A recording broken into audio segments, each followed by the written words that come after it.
This is another brilliant study. Really, really impressive. White is on the move and is trying to win. Obviously, the big threat here is the black pawn. There will be a queen next move. So I was about to say that we have to stop that, but it doesn't take many seconds before you realize you can't stop it. Not easy anyway. So the question is, what's White going to do about it? Well, there's a lot of lines here, but what if you pause the video now and see if you can find the first move? That's not that hard, actually. And back again. So, okay, let's look at some lines.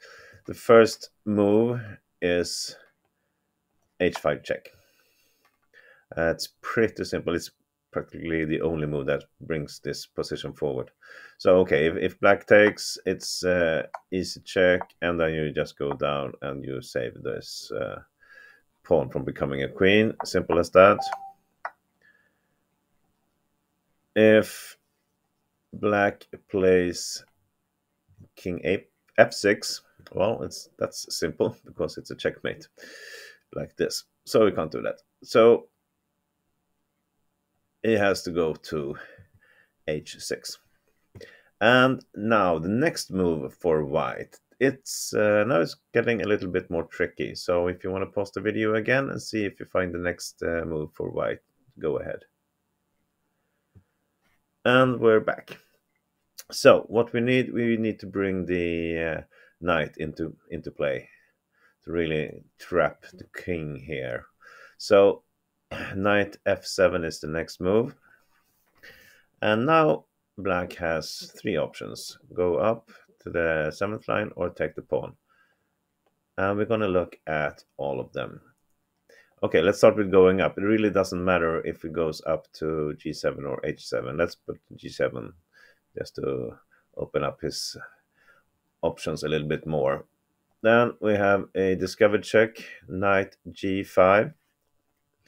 And now let's see what happens. Well, if he goes there, it's a checkmate. So not possible. If he goes there, there's a checkmate also. So we can't do that. So he has to go down. If he goes there, well, then we can take a check and then just move the king, and we will take this pawn. So we can't go to f8. So he has to go to g8 or h8. It doesn't really matter there either. Let's say he goes to g8. Wherever he goes, we take another check, and then he goes back. So that's why it didn't really matter if he went there or there. He has to go back to g7.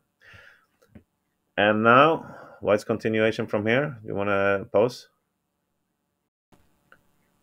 And back again. So the only way to move forward really is to take the check again with the pawn. Try to sacrifice it again. And again, black cannot really take because of the check, and white go down and take this pawn. So black has to play king g6. And again, do you want to pause here again? Find the next move for white in this line. And I'm back again. Now, really, this is a brilliant move. Okay, he's threatening to take a queen. So why don't we let him? Just move the king to g4. This is fantastic. Okay, so black cannot really do anything else but take a queen, of course. If there's anything, just white will put rook on f8. So black takes the queen, and here comes the brilliant rook e6. And look at these squares are all covered with the pawn and with the knight.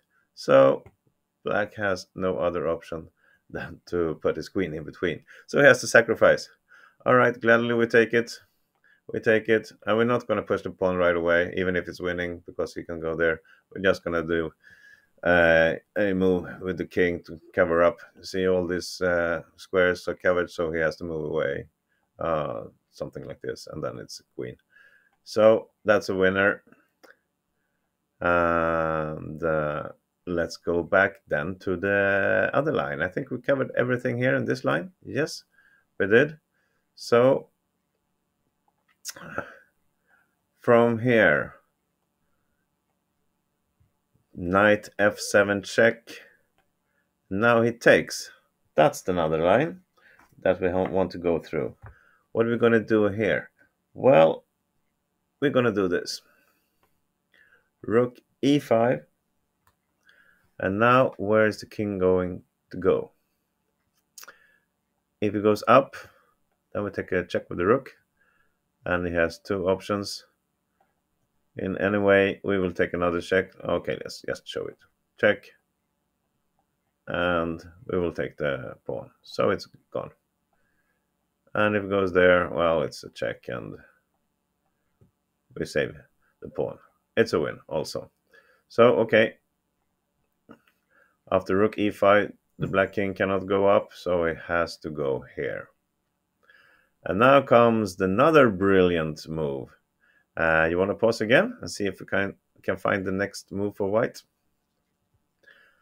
And here we go. Because we still cannot really stop this pawn. We only sacrificed our own pawn, but we haven't gotten any further. So, okay, let's do this. Let's play knight g5. Again, we're going to allow him to take a queen. Yeah, let's just check what happens if he doesn't. If he goes up here, well, then we just take the f3 check.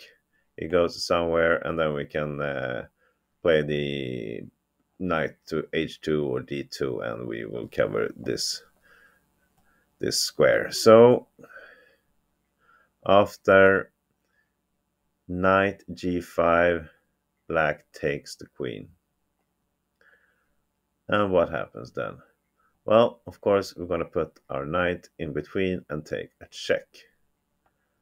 Obviously, he cannot sacrifice his queen here because it's going to be a mate. So he's just going to keep it like this and move his king. But from here, it's a mate in 2. Do you find it?